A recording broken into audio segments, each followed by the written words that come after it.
Now to Scandinavia, where Sweden is experiencing a rising death toll amid doubt over its more relaxed strategy to combat COVID-19.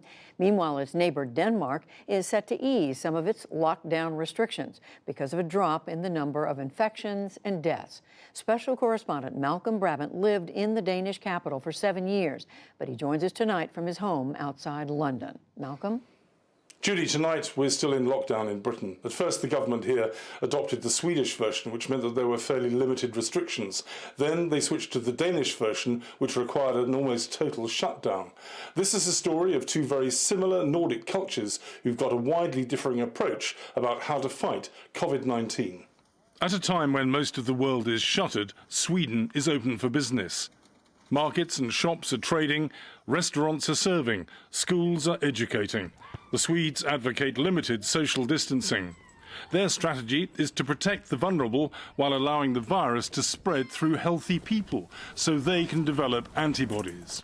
This is designed to create so-called herd immunity, which, theoretically, should result in most people being safe.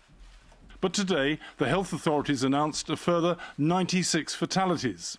Thank you very much. Last night, President Trump criticized the Swedish approach. They talk about Sweden, but Sweden is suffering very gravely. You know that, right? Sweden did that.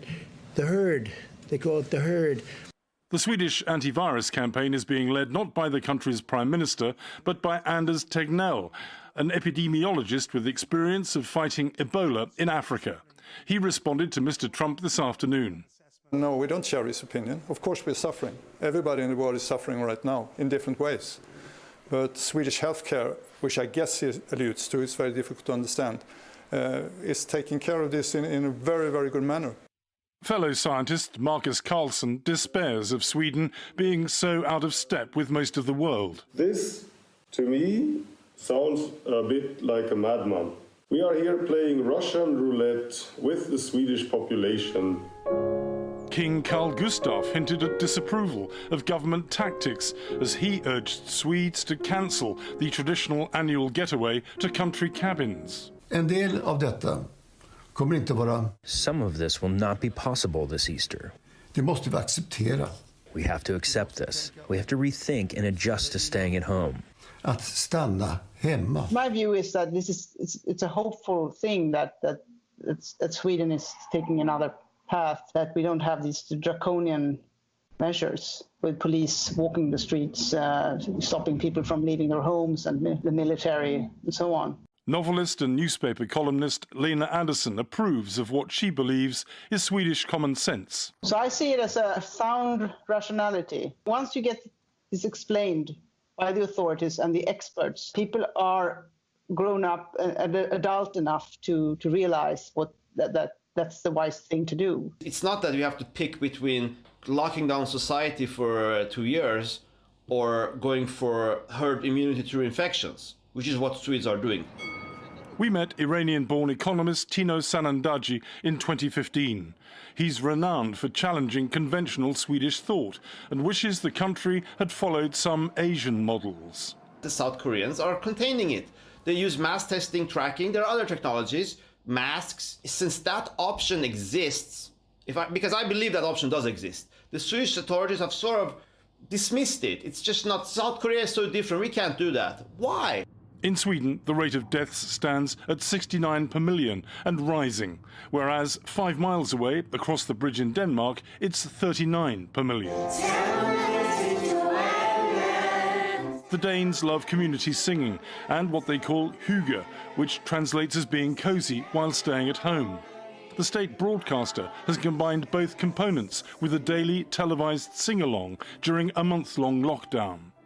National spirits were lifted further earlier this week when Danish students in the last semester of high school were promised the chance of graduation with perhaps a more restrained party than usual.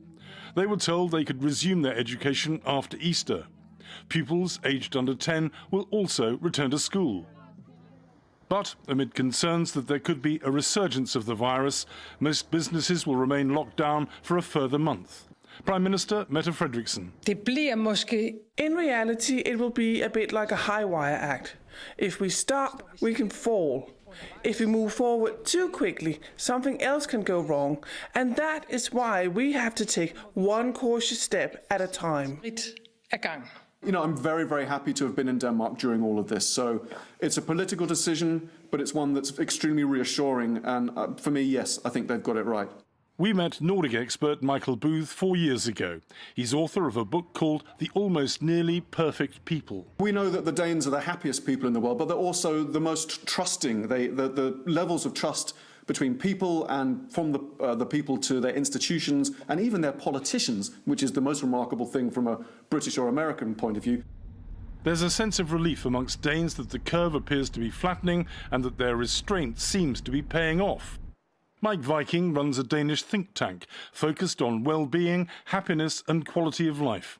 We first met him in Copenhagen 4 years ago. I think this is a testimony to the importance of trust in political institutions, that people are backing the guidelines.